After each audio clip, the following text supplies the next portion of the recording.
Welcome to the future. The future is totalitarian. Now that we have that out of the way, what did you guys think of Guerrilla by V.S. Naipaul? I'm really confused by this book. I don't really know what message Naipaul is trying to convey in its characters and its plot, but I thought I would make a video about it anyway. So I'll give a brief summary about the book. Guerrilla is about an unnamed Caribbean island and the struggle for power in the post-colonial times after the British rule. It's not really clear who is the protagonist in this book, but there are three important characters. Peter and Jane are lovers, and Jane followed Peter to the island because he landed a job there. For Peter, it's more than just about this job and work, as he is an anti-apartheid activist from South Africa and an author about a book about this subject and about his activism there. He is best known because during his time in South Africa he was imprisoned and tortured. Jane likes him because he's a man of action and she shares the same ideological ideas as he does. They both leave London and head for this unnamed island to work there and help the people rebuild the country. Things on the island, however, are not going so well. There's a lot of unrest. There are rumors about guerrillas hiding in the hills and planning a violent revolution. One of the key figures in this supposed guerrilla is Jimmy Ahmed, a notorious local who actually accrued notoriety in England by being a forefighter for black empowerment. On the island he started a community and plans to work on agriculture, but as said, most locals who know him personally as he grew up on the island and hear the rumors from the BCC in England think he's up to no good. He has some followers, but these mostly are good-for-nothing black youths that are discarded by the society as a whole. In this book it's not clear who of these three people actually is the protagonist. According to the backside of the copy I bought, it's Jimmy Ahmed, the guerrilla figure, and according to Wikipedia it's Jane. But according to me it's actually Peter. So let me tell you a little bit more about these characters and what they end up doing and not doing without spoiling too much, of course. Although I will spoil at the end, but I'll give you a warning about that. Jimmy Ahmed was born in a Chinese shop on the island. This is a story that keeps coming back in this book. People keep mentioning this and for some reason it's very important to me. It's not really clear why. He is in fact Chinese, not a black, even though all his followers are black. As said, he's busy with planting all kinds of plants and trees to harvest fruits and vegetables, but nothing much is going on when Peter and Jane visit Jimmy in the first chapter of this book.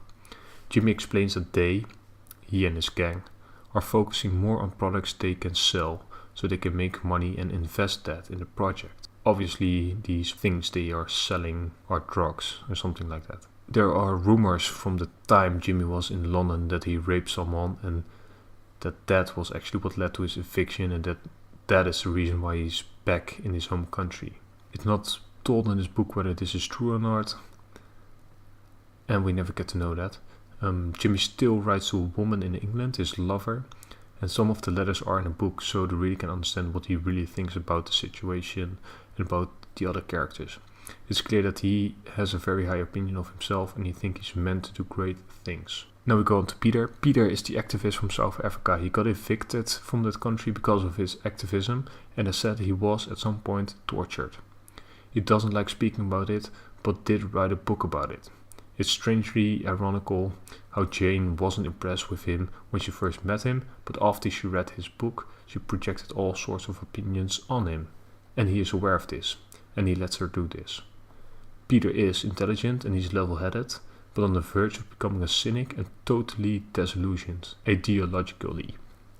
Because he understands more and more how unwanted he is on the island and how he's unable to do anything at all for the better of the island.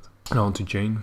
Jane is pretty naive and this shows when we get to know about all the men she dated and how they all hurt her.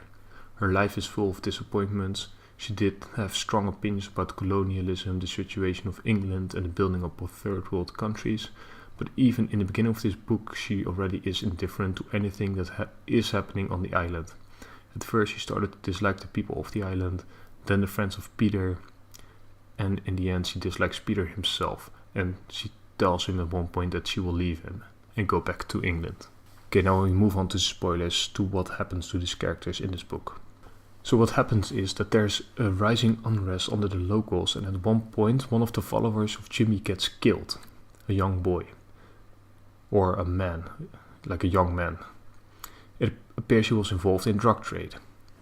After that it's a week of unrest in which Peter and Jane stay in their house and lock themselves in, only calling one other friend on the island to exchange information about the situation and whether the police will be able to defeat the guerrillas.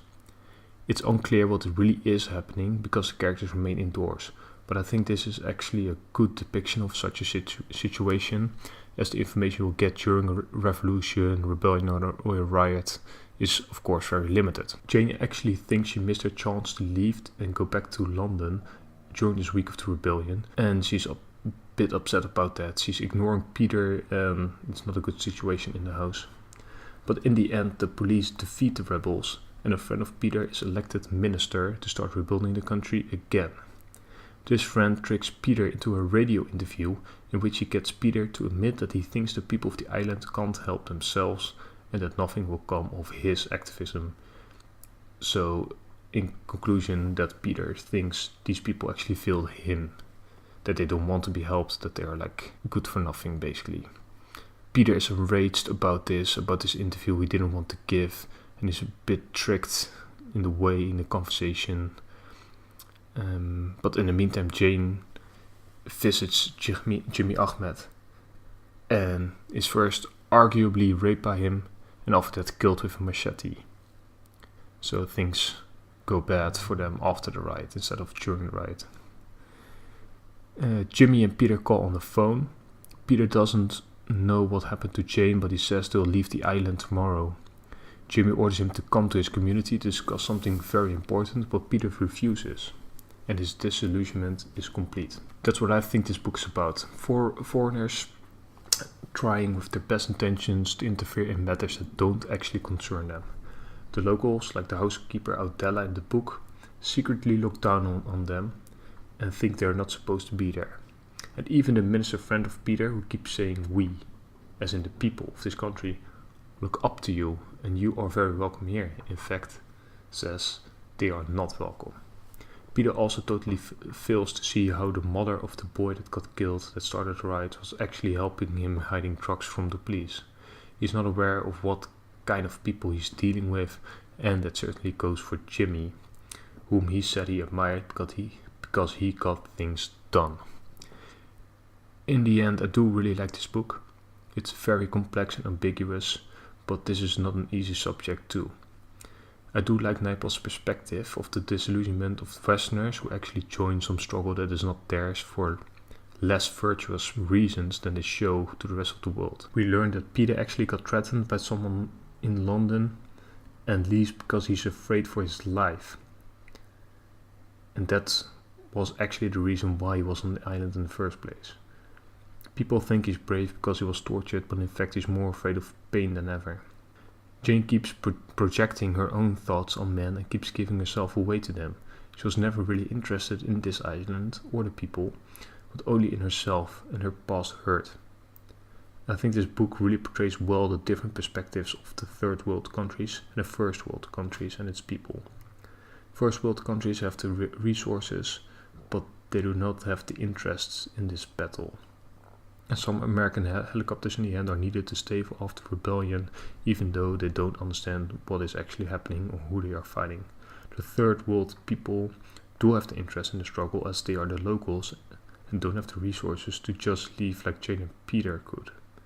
They don't trust anything that these types of volunteers say, because they know that if they were rich, they would have left them themselves. So they wonder, what are these people doing here? What are they to us? All in all, this is a great, great book.